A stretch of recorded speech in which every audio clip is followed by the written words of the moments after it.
আসসালামু আলাইকুম। আজকে আমাদের এলাকার অবস্থাটা খুবই বেশি একটা ভালো না। যত হয়েছে মনে করেন আমাদের ধান ক্ষেতটা ছিল, ধান ক্ষেতের অবস্থা খুবই খারাপ। শিল পড়ছে, ধান সব মনে করেন ফালাই দিচ্ছে। মনে করেন আমরা দেখতে পাইতেছি, আপনাদেরকে দেখাবো। সামনে দেখেন আমাদের কলা।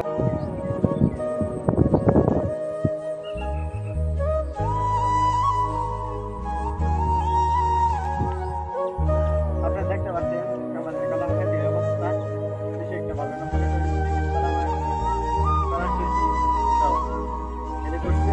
আর এই দেখেন কলা বাগানের কলা সুন্দর ছিল, এখন আবার ঠিক বাড়তি হয় নাই, তাই নিতে পারে